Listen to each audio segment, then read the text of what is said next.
Chapter 11. Try to make a little more space for the impossible to happen. Tilly stopped short. Alice? Yes? Alice said quite impatiently. It's very rude to forget someone so quickly after you first met them, you know. No, Tilly protested. I haven't forgotten you.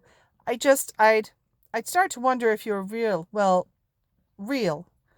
Why, it's even ruder to question if someone is real. Alice leaned across and pinched Tilly lightly on the arm. Ow! Tilly yelled.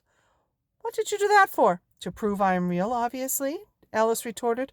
But it's impossible, Tilly said in frustration. I used to be very similar to you, Alice said, patting Tilly on the arm where she had just pinched her.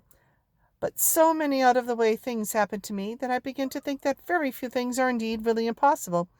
I know a woman who spoke a lot of nonsense most of the time, it has to be said, but she once told me that she sometimes believed as many as 6 impossible things a day, and all before breakfast.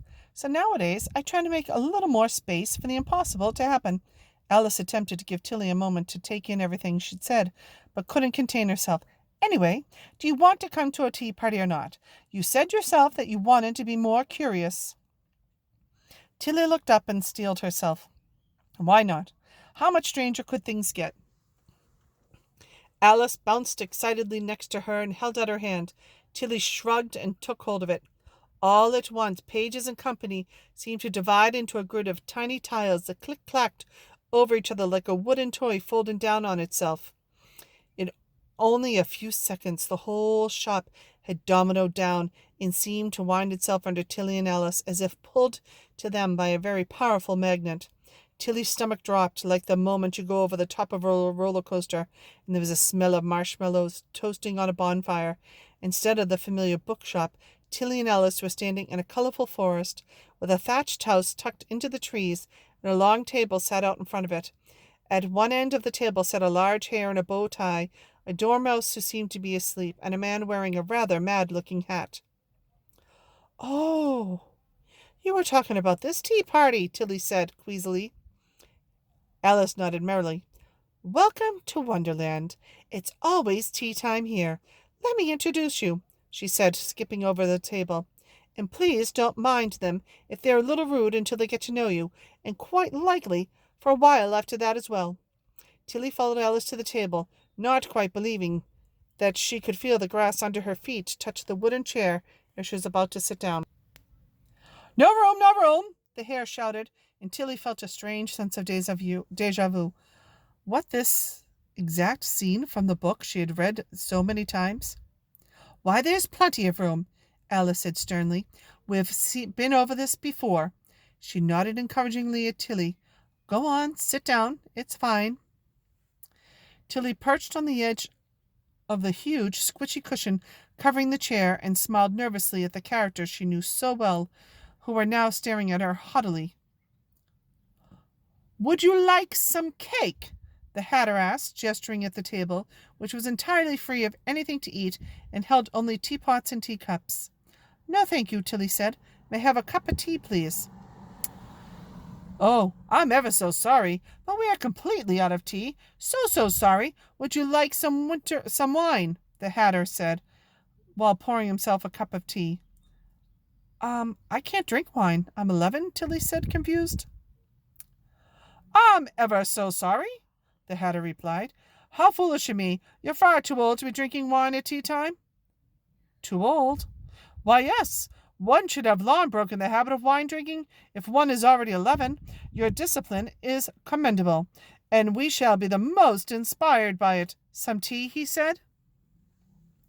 Well, yes, I wanted tea to begin with, Tilly said. There's no need to be demanding, the Hatter said, filling up a fresh teacup and then drinking it himself. Do you like riddles? He asked. Not particularly, Tilly started. Wonderful. Do tell us some. We love a riddle to ponder over tea. I'm really sorry, but I don't think I know any riddles, Tilly protested. Well, make one up, the Hatter said sternly. At that moment, the Dormouse woke up. You stole my butter knife, it squawked. Before going back to sleep, the hare looked expectantly at Tilly as she racked her brains for any riddles. Okay, I've got one. What flies without wings? She tried. Easy, yelled the hare, thumping his paw into the table and making the teacups dance and rattle. Time. and we don't speak of him around these parts. Next, do try harder with the next one. Tilly desperately tried to remember another riddle. How about, what belongs to you, but others use it more than you do? The hare paused and stroked his chin. The Dormouse spoke again. Teaspoons, he said. Everyone is always stealing my teaspoons. The hare nodded solemnly. Yes, teaspoons. These teaspoons belong to me, but are used much more by others, and often used not at all properly.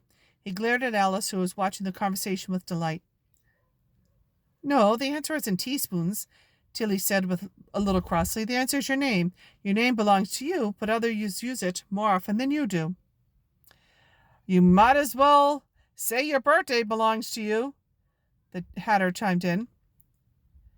You may as well claim your age belongs to you, the Dormouse called. My birthday does belong to me, and so does my age, I think. Oh, I'm not sure at all. But you share both with an awful lot of people, said the hare. My teaspoons belong only to me, and I would like them back now, if you please, he said, and yanked a teaspoon out of Alice's hand as he spoke. What do you mean when you said you don't speak of time around these parts? Tilly asked, trying to change the subject. The Hatter has a bit of a quarrel with time, Alice explained quietly. The Hatter was singing in a concert for the Queen of Hearts, and the Queen accused him of murdering the time. And since then, why, time won't help the Hatter out at all. He used to be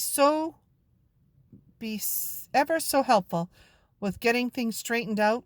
Why, it's always tea time here. Time has made it stick at 6 o'clock. At this, the Hatter burst into noisy tears. It was such a beautiful song. Well, shall I sing it for you? He looked beseechingly at Tilly, who wasn't at all sure if she wanted to hear it, until Alice kicked her onto the table. Please do, Alice said politely. Yes, I'm sure it's beautiful, Tilly agreed, trying to kick Alice back, but instead banging her knee on the leg of the table. The Hatter wiped his nose with his very frilly sleeve, pushed back his chair, and stood, and Tilly was surprised to see that he didn't appear much taller than when he stood up than he did sitting down. He cleared his throat and began to tune that sounded remarkably similar to Twinkle, Twinkle, Little Star. Twinkle, twinkle, little bat, how I wonder what you're at. Up above the world you fly, like a tea tray in the sky. Twinkle, twinkle. And at this point the Dormouse and Hare both started swaying along and chanting, Twinkle, twinkle, twinkle, to no recognizable tune at all. And the Hatter closed his eyes and started humming to himself as the Dormouse fell asleep again. Alice clapped delightedly. Bravo! Bravo! Tilly clapped too, a little more hesitantly, as the Hatter bowed down and sat back down again. Well now, do you know any songs, girl? The Hare said to Tilly. Or any stories? He said hopefully. Oh no, I couldn't possibly, Tilly said, shrinking back into her seat. Boring! Shouted the Hare. Do you know that I heard you were rude, Tilly snapped, but I didn't imagine how you would be quite so rude as this. Who told you I was rude? The Hare said. What a terribly ill-mannered thing to say about someone. Was it that grinning Cheshire cat? Oh no, Tilly said, immediately feeling bad. Maybe I misheard. I'm sorry. Boring! At that, the Dormouse raised his head again. Enough of all this, and anyway, who is that, and does he want any tea? He said, gesturing with a lazy paw. Everyone turned to see a tall man in a grey bowler hat sitting at the far end of the long table. Tilly's red blood ran cold. It was Mr. Chalk, the man who had visited Grandad in the bookshop. Why are you here? She asked, but everyone spoke at once, and her question was drowned out by the noise. How long have you been sitting there? Shouted Alice. Would you like some tea? Said the Dormouse. You need a haircut, said the Hatter. Are you using one of my teaspoons? The Hare said suspiciously. Tilly looked at Alice, panicked. Alice, she whispered, trying to get her attention without the others noticing. Alice, that man was in the bookshop the other day, talking to Grandad. What's he doing here? But when she looked back up to where Chalk was sitting, he was gone. Oh, He must be a friend of the Cheshire Cat, Alice said, although I've seen him here before. I think I want to go home, Tilly said to Alice. Really? But you've only just arrived, said Alice. Yes, really. I really do want to go home. Already? Yes, already. If you insist, Alice said, grasped her hand under the table. This time everything seemed to happen in reverse. The tiles of pages of company folded out from underneath them, stacking upward as the walls of reality righted themselves around them, blocking out the tea party until Tilly was sitting in the bookshop again. She slumped back against the sofa. Alice, what was that? She said breathlessly, but when she turned to her side, Alice was no longer there. Tilly was not sure how long she had been sitting on the sofa, breathing heavily, when her grandmother's voice interrupted her. Tilly, would you come and help with dinner? She shouted up the stairs. Coming, Tilly called, shaking her head as if trying to dislodge the memory of what had just happened. Are you okay, sweetheart? Grandma asked as they topped off the tailed green beans side by side. You've been out of sorts today. Is whatever bothered you when you went to the shop still playing in your mind? It's just had a weird afternoon, Tilly said tentatively. I bumped into Oscar, and we kind of disagreed about something. And then when I got back here, I met some, unusual people. In the bookshop, Grandma said. You know you don't have to talk to any customers if you don't want to. You can come get one of us, or Jack, at any point.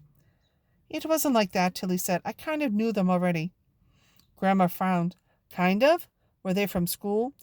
You're talking in circles, Tills. It's been that sort of day, Tilly said. Well, sweetheart, I'm here if you want to talk about it more. Speaking of friends from school, is anyone you want to invite to the party on Wednesday? Oscar, maybe? Maybe, Tilly said, still smarting from her last conversation with him. Grandma, do you ever feel as if you read books more than other people? Yes. Well, of course, I read books for my job, so I definitely read more books than lots of people, although several of our regulars certainly do tell me about everything I haven't read, she said, carrying on trimming the beans. No, I don't mean more books. I mean, do you read more intensely, I guess? Like sometimes when you're reading, do you feel like you're really there or something? Grandma turned and looked intently at Tilly, just as the phone rang, startling them both. Grandma's knife skipped, catching the tip of her finger. Oh, shoot, she said, grabbing a nearby tea towel and pressing it on her finger, which was undramatically, but consistently leaking blood. Tilly, I very much want to talk to you more about this, but right now I need you to go quickly and get me the first aid box from the bathroom. Tilly nodded and went to get the box as the phone rang off. By the time Grandma's finger had been thoroughly cleaned and bandaged, the conversation seemed to have been forgotten. I wonder, what other books might Tilly venture into?